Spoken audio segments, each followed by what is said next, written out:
Array is a collection of elements of same data type that is stored in a memory location, and it can be accessed by using index values only. One dimensional array is an array of elements where there will be elements of same data type. An array of object stores multiple object references of the same class. We have to define the data type, that is integer, followed by A has its two-dimensional. We are utilizing two square brackets.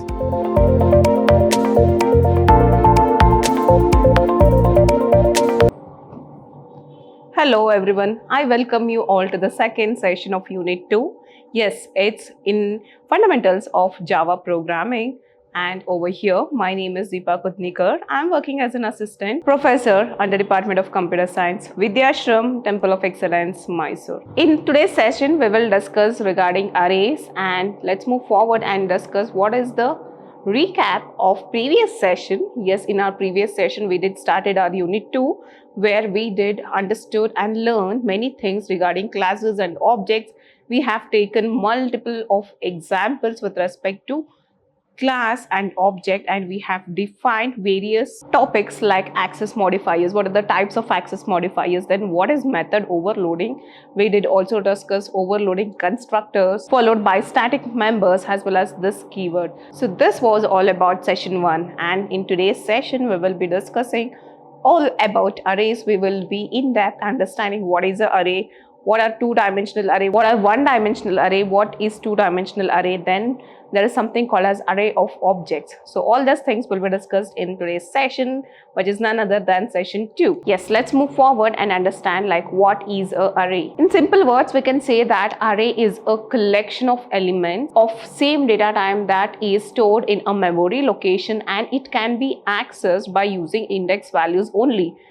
Let's see a definition of an array. So array is a collection of elements of the same data type. Please note that it will only allow the values or the elements of same data type, and it is stored in a contiguous memory locations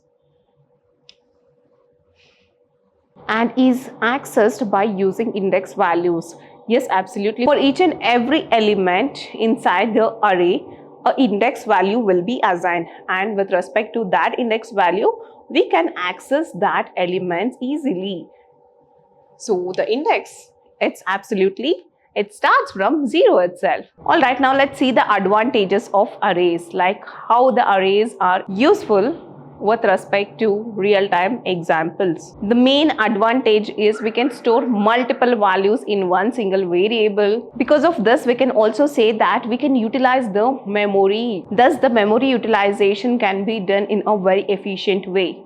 One more advantage is these elements inside the array can be accessed using index values. By noting all these things, what we can declare is this arrays will simplify the lines of code. Isn't it? Don't you think so? Yes, absolutely, it is true. Okay, these were few of the advantages. Now let's speak with respect to disadvantages.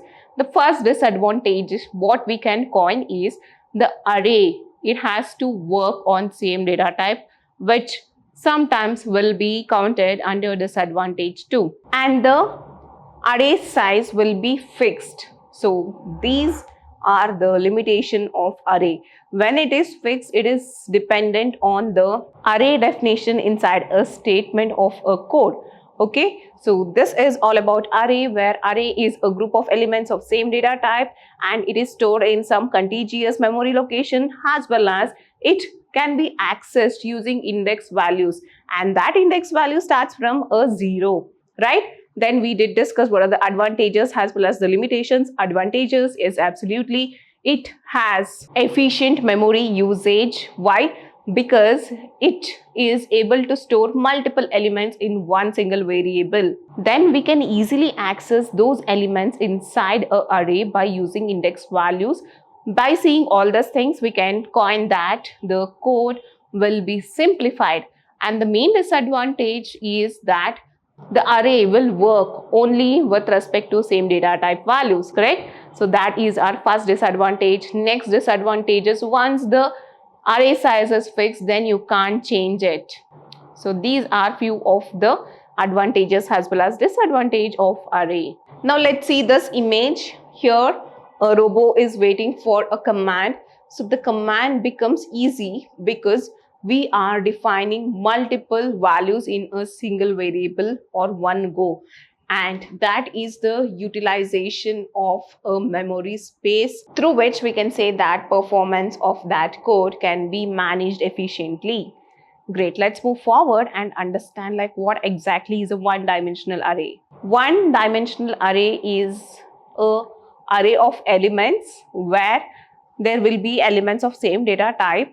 What the thing varies is the elements that we consider inside an array, it will be stored in a single linear structure. Now let's see an example of an array. Here we are defining a class as one-dimensional array. Yes, that is my function name, followed by flower braces, where we are defining a main method, that is public static void main. So we are defining a string argument followed by a initialization as well as declaration of an array. We have considered integer values, that is a, followed by 10, 20, 30. So these numbers are being assigned into a. Up next, let's see simply like how to access as well as print array elements. That's by using for loop. Over here we have utilized for loop where we are defining a integer value I. Its value will be starting with a 0 and the I will be within a dot length. So it will be within the length of that array. The interval what we can consider is incrementation. So I is incremented, followed by a simple output statement which says system.out.println followed by the array A. Now let's see how this array is being outputted. So in output, after execution of this program, we will be getting a values in this way, in a linear way, that is 10, 20, 30. So this is all about a one-dimensional array. Let's move forward with two-dimensional array. Here, as the name itself says, again the data type will be the same, or the elements will be of a same data type, and it can store the values in a form of a row as well as a column, or we can directly say in a form of a matrix too. Now let's see an example for two-dimensional array. Let's start with a class, that is a function name what we have considered is 2D array, then followed by a main method with a string argument. Okay. Up next, let's initialize and declare the array value, that is two-dimensional array.